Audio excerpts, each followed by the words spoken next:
Fundur settur í bæjarstjórn Hornafjarðar. Þetta fundur númer 288 og við erum stödd í Svavasafni. Þeir sem eru mættir hér í dag eru ég, Ásgerður Kristín Gylfadóttir, sem gegnir starfi forseta í fjarveru Ásgríms Ingólfssonar, Björgvin Óskar Sigurjónsson, Kristján Sigurður Guðnason, Finnur Smári Torfason varamaður kemur inn fyrir Ásgrím, Páll Róbert Björgvinsson,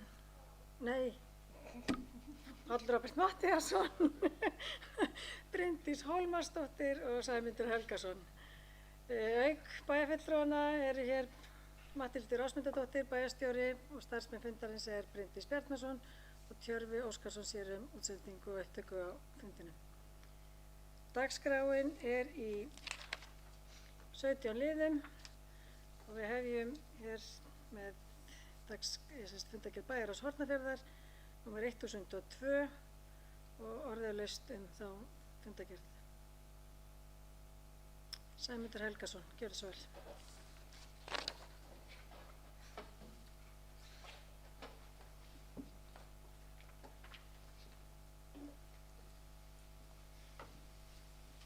Tekur þið hamarinn? Hún er eiginlega bara hræddur. Forseti, góðir fundarmenn. Mig langar að tala fundargerð fræðslunefndar. Þar í nokkrum liðum rætt starfsemi og starfsáætlanir skólana, bæði grunnskólana og leikskólana, og meðal annars inntöku barna á leikskólan. Það of langt mál að fara hérna í sauman á allri þeirri umræðu sem við höfum átt þessi mál, þó væri það auðvitað bæði þarft, og ég tek undir þær áhyggjur sem fólk hefur af því að biðlisti til staðar og fækkun dagmæðra hefur áhrif á þau úrræði sem standa foreldrum til boða. Og ég tek undir bókun fræðslunefndar sem segir: nefndin telur mikilvægt að halda umræðinni áfram, greina málin og skoða hvaða möguleikar í stöðinni.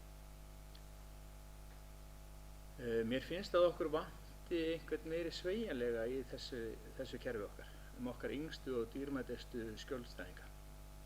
Mér finnst að við ættum að geta svara já, og að við finnum út úr því hvernig þegar foreldrar barna sem eru foreldrar barna sem eru 18 mánaða eða eldri biðja leikskólapláss eða pláss hjá dagforeldri, og hvernig við getum mætt því að taka við öllum börnum eftir að fæðingarorlofi foreldra lýkur á leikskóla eða með öflugum dagforeldrum.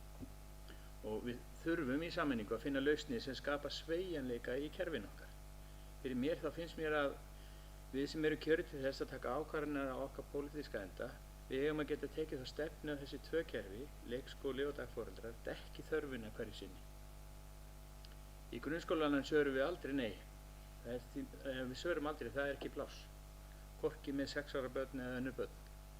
Mér finnst að við ættum að finna leið til að svara eins með þessi yngstu börn. Nei ætti ekki að vera mögulegt svar, miklu frekar já, við skulum finna út úr þessu, og það mín skoðun og ég vil leggja það inn í umræðuna.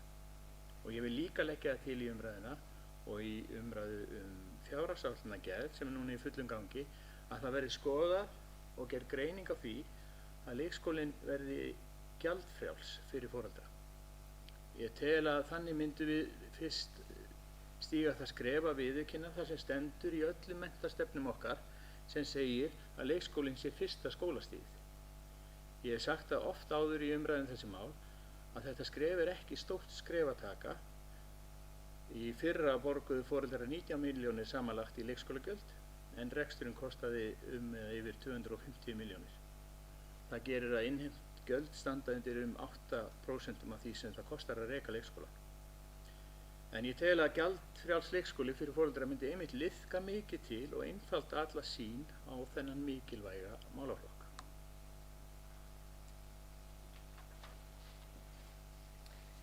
Takk fyrir þetta, Sæmundur. Orðið laust. Fleiri sem vilja, Matthildur, gjörðu svo vel. Forseti og ágætu bæjarfulltrúar. Mig langar bara að taka aðeins boltann frá honum Sæmundi þar sem hann kláraði. Það auðvitað vont að búa til kerfi sem illa sveigjanlegt, og ég held að við séum öll saman það að þannig viljum við ekki hafa það, og við erum sannarlega að vinna að því að hafa kerfið sveigjanlegra þannig að við getum, þannig að við höfum eitthvað svigrúm til þess að bregðast við ef að brýna nauðsyn ber til að taka inn börn á mismunandi aldri. En hvort að leikskólinn eigi að vera gjaldfrjáls eða ekki er bara pólitísk ákvörðun sem þarf að taka. Við þurfum líka að vinna með þær breytingar sem hafa verið gerðar í leikskólaumhverfinu. Eigum við að loka leikskólanum í 5 mánuði við sumartíman, eigum við að 5 vikur eigum við að stytta opnunartíman á daginn í takti við breyttan vinnutíma starfsmanna á almenna markanum og opinbera. Það eru ýmsar spurningar sem við þurfum að kafa ofan í næsta vetur, vil ég meina, til þess að reyna að aðlaga leikskólana að þeim breytingum sem hafa verið gerðir, til dæmis bara kjarasamningu, styttingu vinnuviku og svona almennum kröfum út í samfélaginu okkar. Við stöndum núna frammi fyrir því að það eru nokkuð mörg börn á biðlista og þeim fjölgar í vetur, þannig að við erum að skoða hvaða leiðir við getum farið til þess að leysa þetta mál. Og ég veit að fræðslustjórinn og félagsmálastjórinn eru alveg á kafi í því bara í þessum tölu orðum að finna leiðir til þess að leysa þetta á hátt og það verður til umræðu í fræðslunefnd í næstu viku. Þannig að þetta er bara umræða sem við þurfum að taka í vetur og skoða bara allar hliðar málsins. Takk.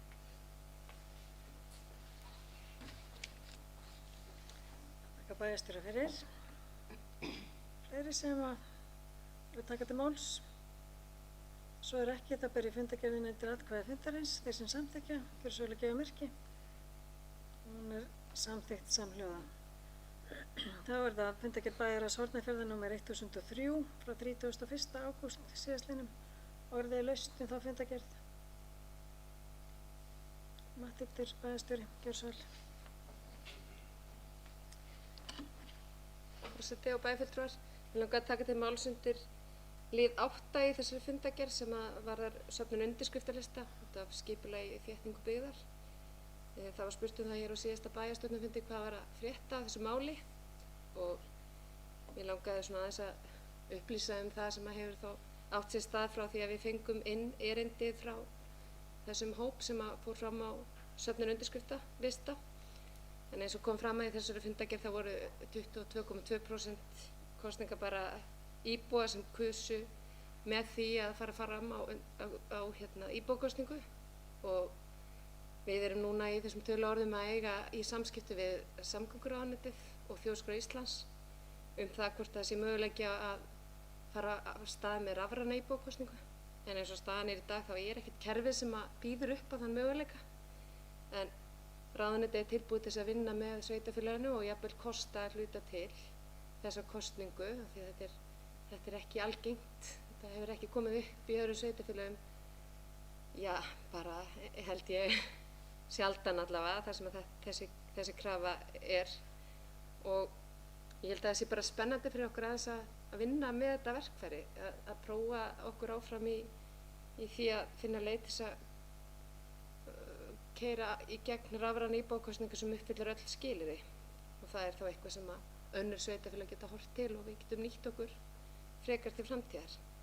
Það þýðir þá það að við viljum stefna því að fara af stað með þessa kosningu á þessu ári, ekki bíða með það fram á næsta vor eins og erindi íbúanna hljóða upp.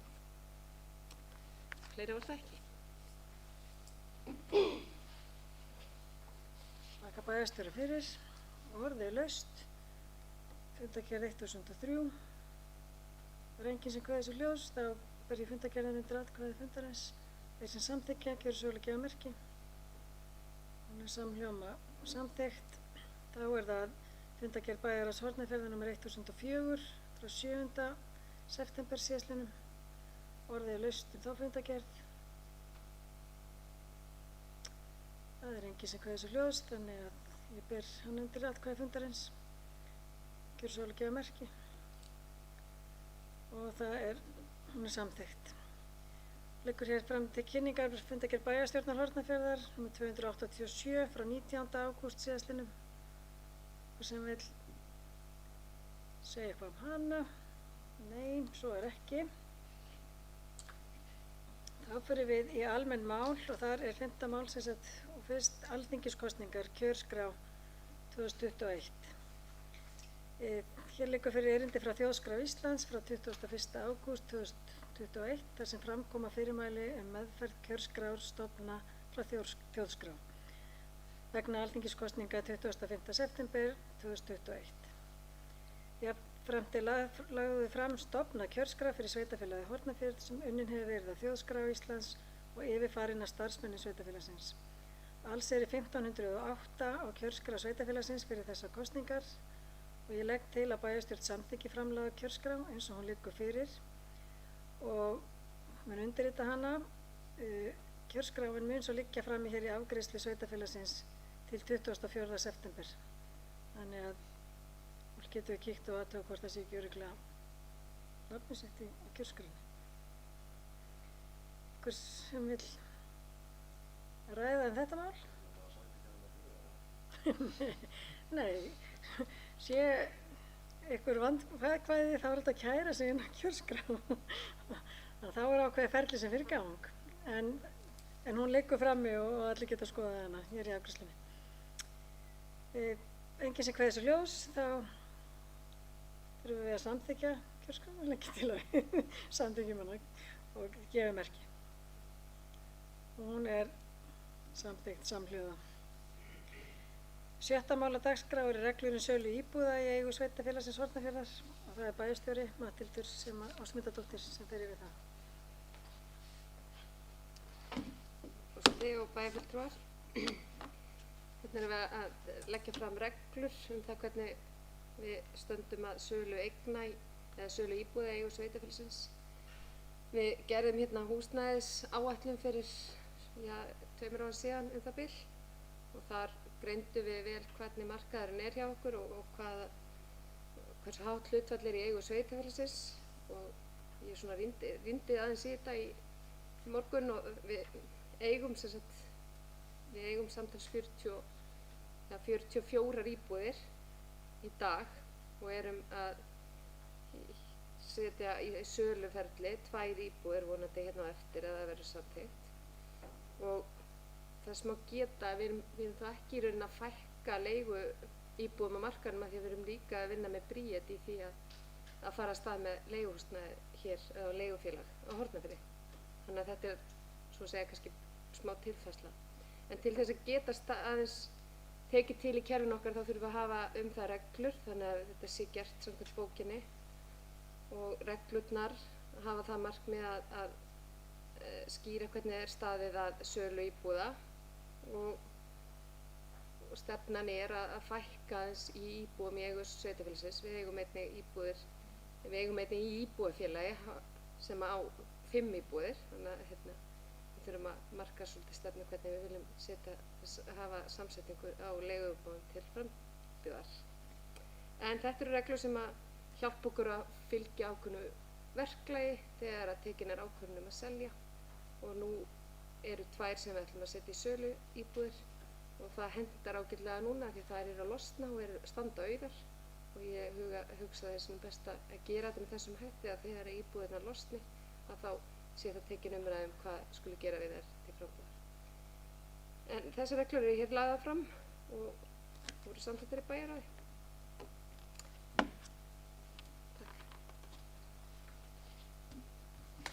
Takk bæjarstjóra fyrir.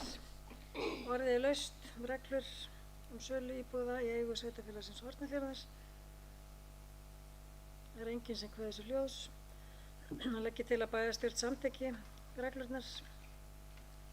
Þessi samþykki að gera svolítið merki og það er samhljóða samþykkt. 7. mál eru fleiri reglur. Það eru reglur refa og minkaveiði. Það fjalla stöðu, ábyrgð og starf veiðimanna við veiðar og refum og minkum í sveitafélaginu. Áður voru til reglur en það er talsverð breyting á þeim sem að nú er lögð til og var samþykkt í bæjarráði þriðjudaginn síðasta og orðið er laust reglur refa og minkaveiði. Finnur Smári, gjörðu svo vel.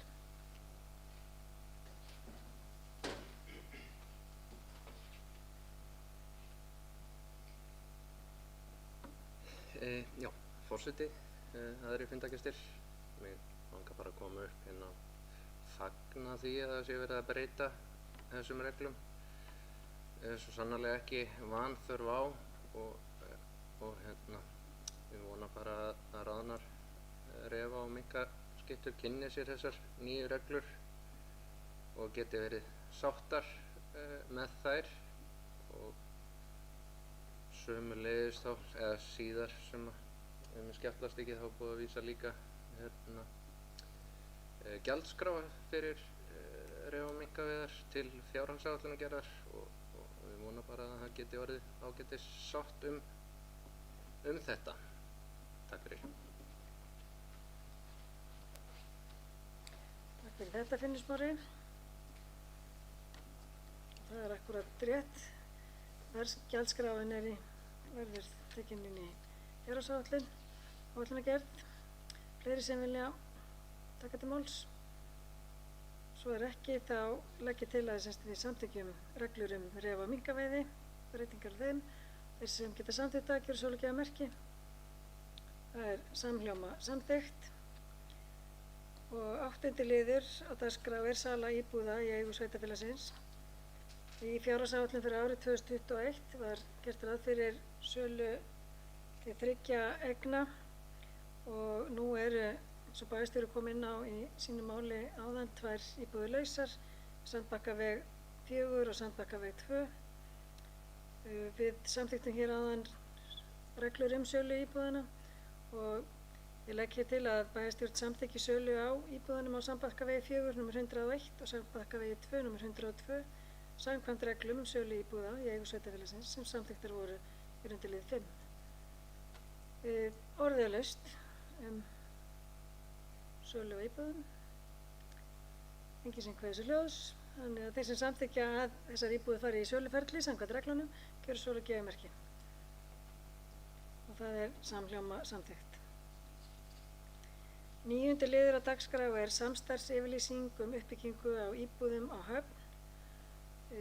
Þessi liður tengist því að íbúðafélagið Bríet koma inn á markaðinn á Hornafirði og þessi ákvörðun bæjarstjórnar sem er tekin á, og það er lagt til að gatnagerðargjöld verði felld niður á þessum 2 íbúðum í 5 íbúða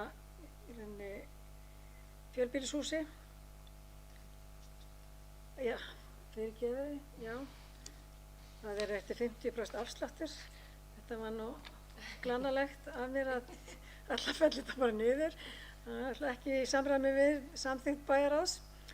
En þá ákvörðun bæjarstjórnar að gefa þennan afslátt er tekin á grundvelli 6. greinar laga nr. 153 frá 2006 gatnagerðargjöld. Þar kemur fram að sveitarstjórn er heimilt að lækka eða fella niður gatnagerðargjald af einstökum lóðum í sveitarfélaginu í sérstakar aðstæður, svo sem vegna þéttingar byggðar, atvinnuuppbyggingar, lítillar ásóknar í viðkomandi lóð eða eftirspurnar eftir leiguhúsnæði. Og það er lagt á til að bæjarstjórn samþykki að veita 50% afslátt af gatnagerðargjöldum af lóð byggðarlegri 7 fyrir leigufélagi Bríet e.h.f. Og orðið er laust þetta mál. Enginn sem kveður sér hljóðs. Þeir sem samþykkja þessa tilhögun gjöra svo gefa merki og það er samhljóma samþykkt.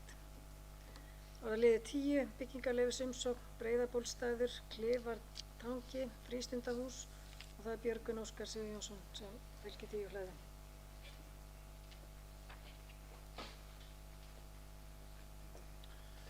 Forseti, góðir bæjarfulltrúar. Flugvirkjafélag Íslands sækir leyfi til að rífa núverandi 30,6 fermetra sumarbústað í Klifatanga í Suðursveit og byggja 150 fermetra heilsárs frístundahús í staðinn. Ekki er til gildandi deiliskipulag fyrir svæðið.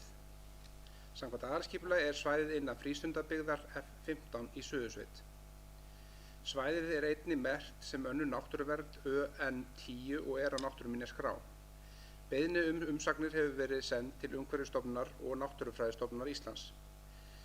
Ég legg til að bæjarstjórn samþykki að núverandi 30,6 fermetra sumarbústaður verði rifinn og byggður 150 fermetra heilsárs frístundahús í staðinn í samræmi við framlagðar teikningar samkvæmt 1. málsgrein 44. greinar skipulagslaga þar sem framkvæmdin í samræmi við landnotkun, byggðamynstur og þéttleika byggðar að því tilskildu að jákvæðar umsagnir berist frá Umhverfisstofnun og Náttúrufræðistofnun Íslands.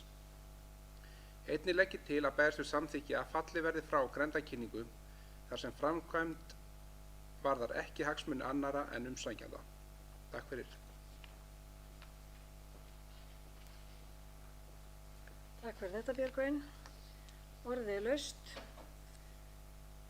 þessa byggingarleyfisumsókn, rifa húsi og byggingu á nýju. Enginn sem kveður sér ljós, þannig að þeir sem samþykkja gjör svo vel að gefa merki og það er samhljóða samþykkt. Þá er það 11. liður tilkynningu framkvæmd Heppuvegur 6, breyting á útliti. Björgvin Óskar Sigurjónsson, gjör svo vel.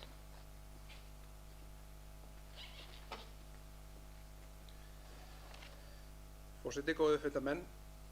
Hepputorg e.h.f. sækir leyfi fyrir breytingu á útliti hús á Heppuvegi 6. Breytingar felast í því að núverandi gluggum og hurðum er breytt og fleiri gluggum og hurðum bætt við. Sólpalli er bætt við austurhlið hússins. Á norðurhlið hússins er bætt við 2 svölum. Á öðrum þeirra er bætt við aðgengi með tröppum upp á aðra hæð. Gildandi deiliskipulag gerir ekki ráð fyrir viðbyggingar við hús að Heppuvegi 6. Ég legg til að heimilt verði að breyta útliti á húsi að Heppuvegi 6 í samræmi við framlagðar teikningar samkvæmt 3. málsgrein 43. greinar skipulagslaga þar sem svo óverulegt frávik er að ræða að hagsmunir nágranna skerðist í engu hvað varðar landnotkun, útsýni, skuggavarp eða innsýn. Takk fyrir. Takk fyrir þetta, Björgvin. Ég skal færa þetta bókar að Kristján Guðnason víkur að fundi undir þessum lið. Orðið er laust þetta mál. Enginn sem kveður sér ljós. Þannig þá þeir sem samþykkja gjöra svo vel að gefa merki. Það er samhljóma samþykkt 6 atkvæðum. Og þá er það 12. liður. Framkvæmda leyfi efnistaka kolgrímu. Hér óskar Vegagerðin eftir framkvæmda leyfi vegna efnistöku í kolgrímu. Fyrirhuguð framkvæmd í samræmi við aðalskipulag og í samræmi við landnotkun og legg til að bæjarstjórn samþykki að veita framkvæmda leyfið samkvæmt 13. grein skipulagslaga. Orðið er laust þetta mál. Enginn sem kveður sér ljós, þannig að þeir sem samþykkja gjörðu svo vel að gefa merki. Það er samhljóma samþykkt. Og 13. mál á dagskrá, hér víkur Björgvin Óskar Sigurjónsson af fundi. Það er landeignaskrá Skálafell 1A og Skálafell 1B, breyting á lóðamörkum.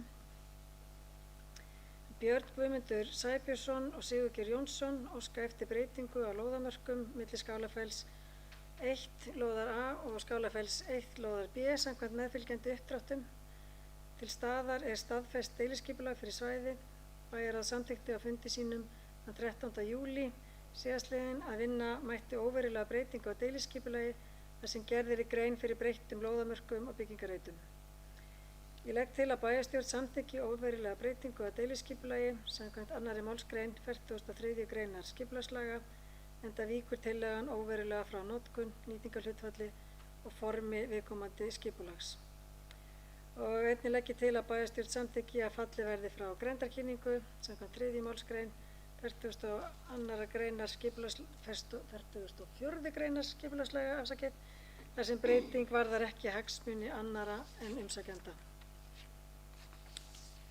Orðið er laust þetta mál og enginn sem kveður sér ljós, þannig að þeir sem samþykkja þessar tillögur gjörðu svo vel að gefa merki og það er samhljóma samþykkt með 6 atkvæðum. 14. mál á dagskrá er landskipti Háhóll og Björgvin Óskar Sigurjónsson er ekki viðstaddur afgreiðslu þessu máli heldur. Hér er erindi frá Snorra Snorrasyni fyrir hönd landeiganda að jörðinni Hjarðarnes. Lovísa Eymundsdóttir óskar eftir því að skipta lóð úr jörðinni Hjarðarnes, landeignanúmer L 159 484 og fastanúmer F 218-0204, útskipting á lóðinni Háhóll, landeignanúmer L189-543 og fastanúmer F226-7484 úr upprunalandinu. Útskipting lóðarinnar rýrir ekki upprunalandi svo neinu nemi. Ég legg til að bæjarstjórn samþykki landskiptin, en orðið er laust þessi landskipti. Það er enginn sem réttir upp hönd, þannig að þeir sem samþykkja gjöra svo að gefa merki. Það eru 6 hendur á lofti hér. Og þá er það 15. mál á dagskrá, umsókn lóð. Það er Borgartún 1 og 2 í Öræfum. Það er Straumhvarf EHF sem sækir lóð að Borgartúni 1 og 2. Bæjarráð mælir með lóðarúthlutuninni og orðið er laust þetta mál. Það er enginn sem kveður sér ljós, þannig að þeir sem samþykkja að úthluta lóð Borgartún 1 og Borgartún 2 til Straumhvarfs EHF gjör svo vel að gefa merki. Það er samhljóma samþykkt. Og 16, það er umsókn lóð, þá er það Borgartún, er þetta sótt Borgartún 1, 2, 3 eða 5, þannig að en umsækjandi sækir í rauninni 2 lóðir og Borgartún 1 og 2, það var aðrir sem sóttu það líka, þannig að 3 og 5 eru hér undir. Arkanum fjallaleiðsögumenn EHF sækja lóð að Borgartúni 3 og 5. Bæjarráð mælti með lóðaúthlutuninni, mælti með lóðaúthlutun að lóð 3 þar sem að stóðin í þeirri menningu að það væri 1 lóð sem væri verið að sækjum. Síðan hefur komið í ljós að þær eru 2 og þannig að ég liggur fyrir bæjarstjórn sem að útdeilir lóðum að hvort lóð 3 og 5 fari til Arkanum fjallaleiðsögumenn EHF. Og orðið er laust þetta. Sæmundur Helgason, gjörðu svo vel.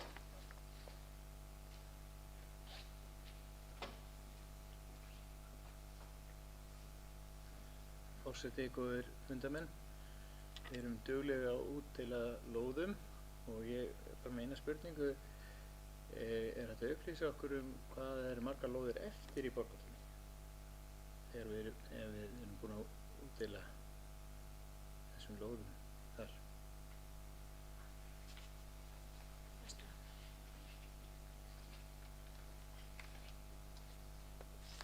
Já, takk fyrir þetta, Sæmundur. Það verður búið gott að geta upplýst þetta núna. Og bæjarstjóri er á netinu, á lóða og samkvæmt upplýsingum frá upplýsingafulltrúa sveitarfélagsins sem er starfsmaður fundarins, að þá heldur hann að sé 2 lóðir sem eru eftir óúthlutaðar á þessu svæði. Já, Mathildur, gjörðu svo vel. Já, forseti og bæjarfulltrúar, Bryndís er nú örugglega með réttu tölurnar, en það er líka þannig að lóðar eigendur, eða þeir sem eiga landið undir Borgartúni, eiga hver sína lóð sömuleiðis. Þannig að þar eru, ég man ekki nákvæmlega fjöldan sem er úthlutað sem þeir fá til sinna afnota. Ef að lóðaframboðið verður of lítið, þá má svo sem reyna samningaviðræði við einhverja af þeim ef að illa gengur að bæta við lóðum. En ef það er að segja að við stöndum frammi fyrir því að eiga ekki lóðir í Öræfum.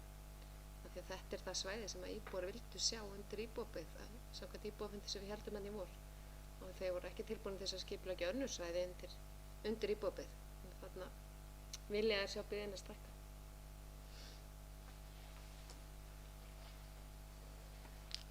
Takk fyrir þetta, Mathildur.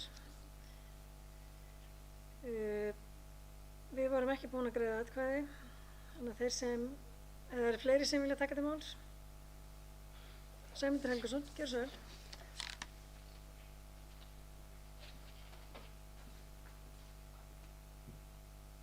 Forseti, góðir fundamenn, þakka svörin. Það er náttúrulega mjög jákvætt og gleðilegt að við útdeilum lóðum, bæði hér í þéttbýlinu Höfn og í þéttbýlinu annars staðar, og ég man að það eru lóðir, ég man rétt, eru 5 lóðir lausar á Mýrum, Holti, en þetta er náttúrulega gott innlegg og þessi spurning er kannski beint til auglýst íbúafundar framtíð bygginga á vegum, eða sem sagt lóða úthlutuna á vegum sveitarfélagsins, og mér þykir einsýnt að við þurfum að huga að því að semja við þá landeigendur í Öræfum og kannski á fleiri stöðum að finna land undir stækkandi byggð.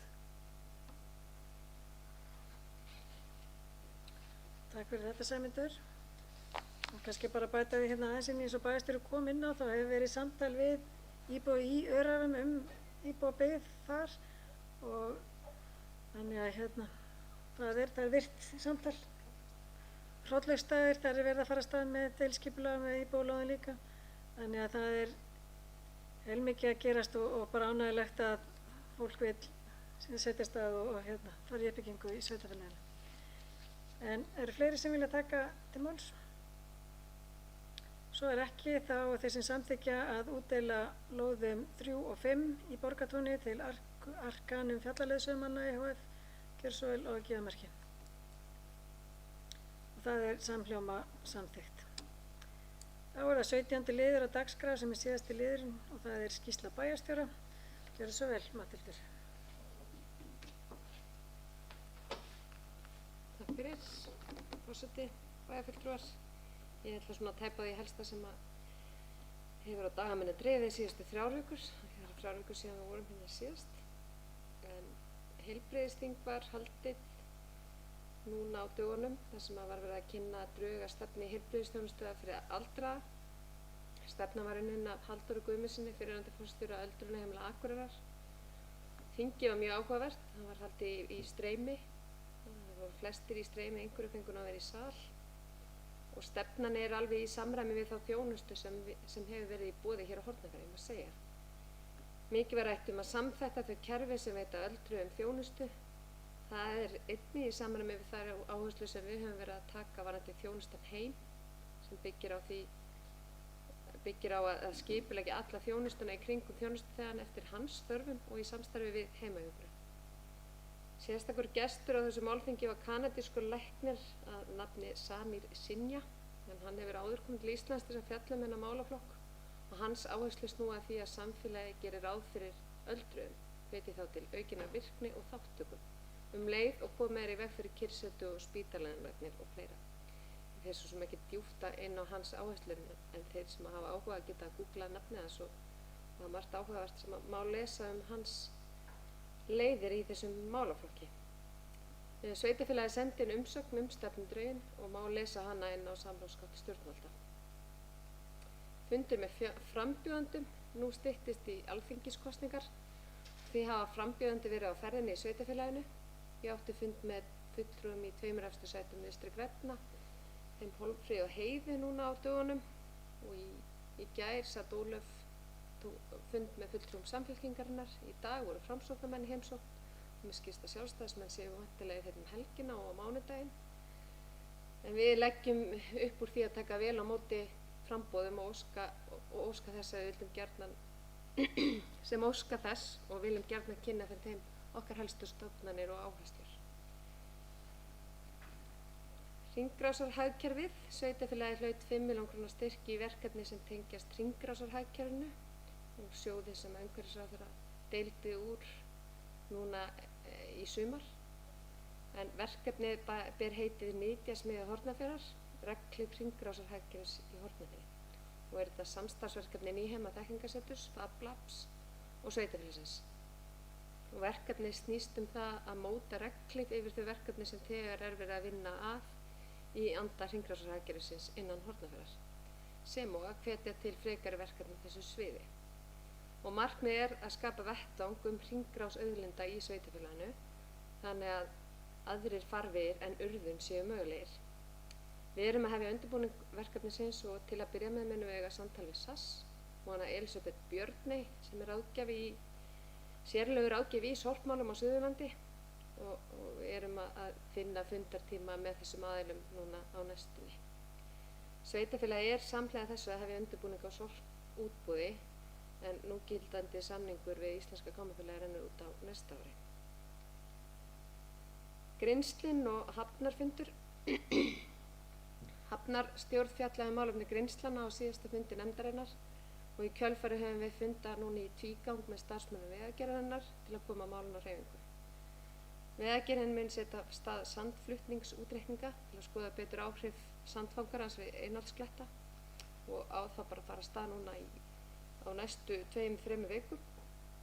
Og í verkefni okkar í kjölfarið að fá fjármagn til dýpkunar. Því að það liggur alveg fyrir að það þarf að dýpka í innsiglingunni. Og bara minna það aftur að eins og ég kom inn á áðan þá eru alþingiskosningur á næsta leyti, þannig að ég hvet ykkur öll hér og íbúa til þess að vekja athygli á þessu málefni við frambjóðendur sem nú eru að ferðinni. Hafnarfundurinn þetta árið var haldinn á netheimum. Þar var fjallað fjárhagsstöðu hafna á landinu, rafmagnsvæðingu hafna og sorpmáls og eitthvað sem nefnt. Fundurinn var afar gagnlegur. Og vörðuverkefnið, ég fór í Jökulsárlón á sunnudag og mánudag og var þar með ráðgjöfum, en eins og flestir vita þá er Jökulsárlón ein af vörðum Íslands, fyrirmyndar áfangastæði ferðamanna. Verkefnið er nýtt og á ábyrgð atvinnuvega og nýsköpunarráðuneytisins, en á sunnudag komu hingað ráðgjafar frá Frakklandi sem hafa starfað í kringum það sem að ber heiti Grand Sites de France, nokkuð sambærilegt vörðuverkefninu. En ráðgjafarnir munu aðstoða okkur við að skipulega gönguleiða, bygginga og svo framvegis. En þeir hafa komið að endurskipulagningu fjölsóttra ferðamannastaða í Frakklandi sem miða að því að bæta staðina með aðgengismál í huga, sjálfbærni og fleiri þáttum. Ég var með þessum ráðgjöfum á sunnudag og mánudag og fulltrúum úr ráðuneytinu og umhverfisstofnun og þjóðgörunum, Þingvallaþjóðgarði og Vatnajökulsþjóðgarði. Og við vorum að skoða allt umhverfi Jökulsárlóns, deiliskipulagið og komum einnig við á Fjallsárlóni. Á morgun, föstudag, verður síðan haldinn skilafundur þar sem ráðgjafarnir munu kynna sínar hugmyndir fyrir allar vörðurnar 3. Það er Jökulsárlón, Þingvelli og Gullfoss. Vonandi mun verkefni skila hraðari uppbyggingu að Jökulsárlóni, þannig að aðstæðan verði til fyrirmyndar fyrir allan þann fjölda ferðamanna sem þangað sækja. Að lokum, Sæmundur kom inn á þennan íbúafund sem verður haldinn í næstu viku, á miðvikudaginn 15. september kl. 1700 eða 5. Hann verður haldinn í Nýheimum og við ætlum einnig að gera hann, færa hann á netmiðlum, eða við erum að finna út úr því. Þar verður kallað eftir áliti íbúa á því hvar þeir vilja sjá uppbyggingu á íbúðarhúsnæði á Höfn.